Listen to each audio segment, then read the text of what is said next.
नमस्कार, yes data news में आपका स्वागत है और मैं आपसे मुखातिब हूँ समीर अब्बास। कोरोना काल के इस दौर में तमाम सामाजिक समारोह पर बड़ा असर पड़ा है। धीरे धीरे कर तमाम छूट मिली। इसी को देखते हुए तकरीबन 200 लोगों की छूट मिल चुकी है शादी विवाह समारोह के लिए। बरेली का जब जिक्र होता है तो बरेली एक ऐसा शहर है जो लखनऊ और दिल्ली के दरमियान सबसे बड़ा शहर है।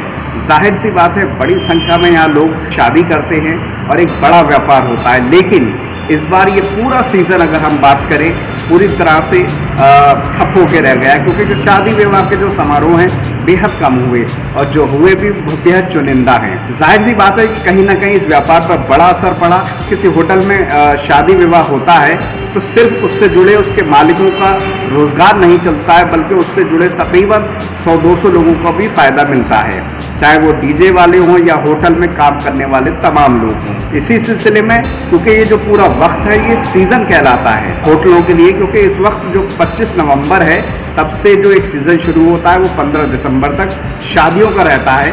और इसी को देखते हुए पहले से ही तकरीबन 200 लोगों की छूट मिल चुकी है और एक बार फिर से कहीं ना कहीं हालात बनते बिगड़ते नज़र आ रहे हैं, क्योंकि ये व्यापार बहुत बड़ा है, बड़ा फ़ायदा होता है। इसी के सिलसिले में हम बरेली के एक बहुत ही बड़े होटल में मौजूद हैं, CL हेरिटेज में मौजूद हैं।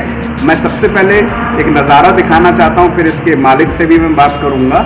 मैं उनसे बात करने की तमाम उनके राय भी जानूंगा कि किस तरह की हालात से गुजर रहे हैं। सबसे पहले मैं पूरा नज़ारा दिखाना चाहता हूँ। आज यहाँ एक कार्यक्रम है जो 200 लोगों के अंडर ही है। 200 लोग उसमें आएंगे और शिरकत करेंगे, वो एक समारोह है। लेकिन सबसे बड़ी बात यही है कि कहीं ना कहीं हालात जो हैं वो दुरुस्त नहीं हैं। सबसे बड़ी बात जो है वो लोगों के मन में एक डर का माहौल है, जिसको निकालने के लिए अभी तक गवर्नमेंट दिलों में से नहीं निकाल पाई है। और इसी बीच कहीं ना कहीं दिल्ली में एक बार फिर से कोरोना बम फट चुका है और उसका असर कहीं ना कहीं धीरे धीरे कर बरेली पर भी आ रहा है, क्योंकि तकरीबन 250 किलोमीटर का ये सफ़र तय करके जब आप बरेली आते हैं तो एक बड़ा शहर होता है।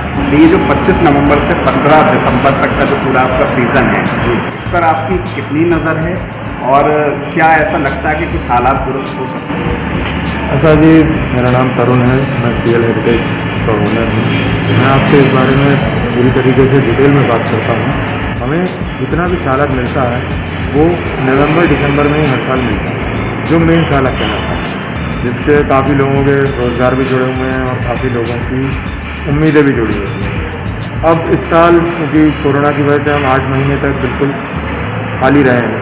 अब ये समय आ रहा है कि हमें दोबारा से कुछ बैलेंस मेंटेन करने का, जिसे हम कहते हैं, समय आ रहा है। लेकिन जो हालात दिवाली के बाद एकदम से बिगड़ते हुए केसेस की एकदम से जो पहल है वो तेज़ हो गई है।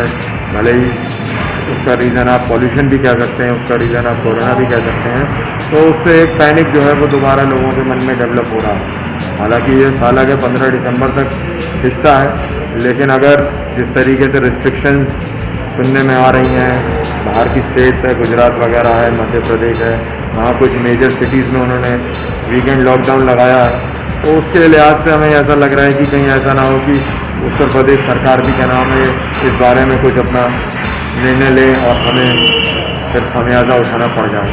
क्योंकि अच्छाई ये है कि हमारे साथ जितने भी लोग जुड़े हुए हैं वो इसी चालक को बैलेंस करने के लिए जुड़े हुए हैं। कहीं ना कहीं अपना जो भी 6-8 महीने से खाली थे लोग, वो वापस जोड़े भी इसी वजह से गए हैं कि चलिए 20-25 दिन का जो कामकाज है उसमें कुछ मेंटेन हो जाए, कुछ खर्चे मेंटेन हो जाए लोगों के, कुछ लोगों की कहते हैं ना बेसिक नीड्स हैं वो फुलफिल हो जाए।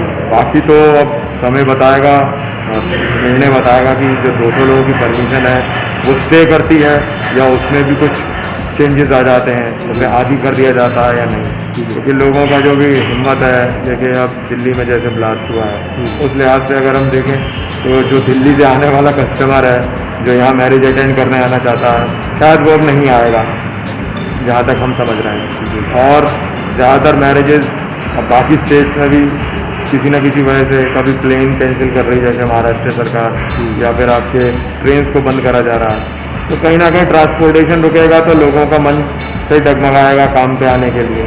तो मैं ही नहीं, जो खाना बनवा रहा है पार्टी वाला, उसको भी कहीं ना कहीं एक नुकसान उठाना तो पड़ ही सकता है, क्योंकि कोई भी आदमी सही अपने जो भी अपने मेहमान हैं उनके लिए पूरी इंतज़ाम को रखना चाहता है।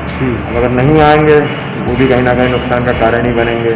फिर आगे का जो समय है दिसंबर 15 के बाद, वो भी कोई खास अच्छा दिख नहीं रहा है, क्योंकि आगे कोई कह रहा है सालक इतना अच्छा नहीं है, कोई स्ट्रॉन्ग नहीं कह रहा है, कुछ लोग हिम्मत नहीं जुटाएंगे ज़्यादा ठंड हुई तो कोरोना में और असर दिखे इस वजह से। तो सारी कुछ उम्मीदें जो हैं इसी 15-20 दिन के काम में टिकी हुई हैं। अगर गवर्नमेंट इसे 200 पे स्टिक करती है तो थोड़ा राहत रहेगा, वरना अगर ये वीकेंड लॉकडाउन जैसे अहमदाबाद में करा, यहाँ भी कुछ ऐसे निर्णय हो गए मेजर सिटीज़ में, तो हम मानते हैं कि मामला चरमरा जाए। जी, यही कहना। मैं एक आखिरी और बहुत छोटा जवाब भी चाहता हूँ। आपका जो काम है, आप तो एक मालिक हैं इसके तमाम चीज़ें देंगे, आपके काम से जुड़े हुए लोग लगभग कितने होंगे, और क्या आपको लगता है कि 200 लोगों की जो परमिशन है उससे आपका काम चल रहा है? और भविष्य की जो उम्मीदें हैं, आपको आप जैसे आपने बताया कि 15 के बाद तो फिर 2 महीने तो सही है, अगर ये ईश्वर ना करे अगर मामला नहीं बनता है तो कितना बड़ा असर इस व्यापार पर पड़ सकता है? पता है, अगर इधर काम नहीं चला तो आप में मान के चलिए कि 75% ऑफ द बैंकेट वो लगभग सिमट जाते हैं, क्योंकि जितने लोग जोड़े हैं वो इसीलिए जोड़े गए दोबारा से 8 महीने बाद, ताकि अब एक लय बने और लोगों को वापस काम मिल सके और हमें भी हमारे जो बेसिक खर्चे हैं उन्हें मेंटेन करा जाए।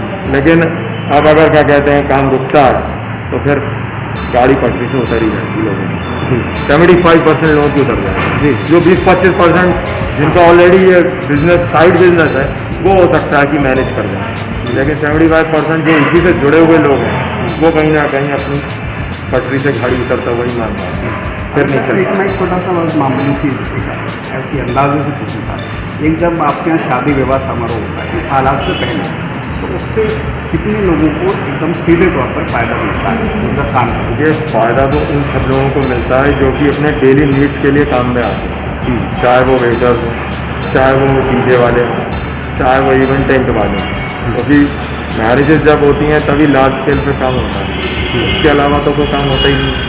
बाकी टाइम तो क्या नाम है आप अपनी बिल्डिंग को चमकाते रहिए, मेंटेन करते रहिए, लेकिन कॉस्ट जो है वो बढ़ती जाती है और वो तभी निकलती है जब काम मिलता है।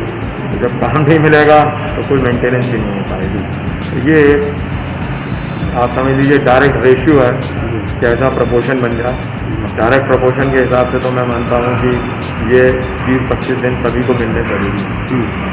तो 20-25 दिन सभी को मिलने ज़रूरी हैं, और ये भी हकीकत है। उर्दू में कहा गया है कि उम्मीद पर दुनिया कायम है, इंसान को उम्मीद रखना चाहिए। हर रात का सूरज निकलता है और इंसान की ज़िंदगी बस बदस्तूर चलती रहती है, और ज़िंदगी के यही इम्तहान होते हैं जो इस वक्त चल रहे हैं। लेकिन ज़रूरी ये भी है कि सब एक दूसरे का साथ हाथ पकड़कर चलते रहें। जो प्रशासन की जिम्मेदारी है वो प्रशासन निभाए, जो लोगों की जिम्मेदारी है वो लोग निभाएं, जो होटल मालिकों की जिम्मेदारी वो निभाएं। सब एक दूसरे के साथ चलेंगे तभी बाहर वापस आएगी और तभी लोगों का रोज़गार चलेगा। हम इस सिलसिले को और आगे बढ़ाएंगे और भी तमाम लोगों से बात करेंगे। मैं चलते चलते ये थोड़ा सा और नज़ारा भी दिखाना चाहता हूँ कि पूरा एक होटल है। बहुत अगर हम थोड़ा सा बाहर की तरफ भी चलेंगे, हल्की सी सजावट भी नज़र आती है, क्योंकि आज यहाँ एक फंक्शन है और ये पूरा सा आप चलते चलते दिखाना चाहेंगे। तमाम है रौनक जो है होटल की कहीं ना कहीं नज़र नहीं आती, पहले जैसी होना चाहिए, क्योंकि लोगों के पास कहीं ना कहीं पूंजी की भी कमी है। लेकिन ज़िंदगी तो इसी तरह चलती है, हालात ख़राब होते हैं, बदते बिगड़ते हैं, मगर ज़िंदगी चलती जाती है। ये पूरा होटल है, इस होटल का नज़ारा है और ये खूबसूरत नज़र आता है, लेकिन इस बार हालात दूसरे हो चुके हैं।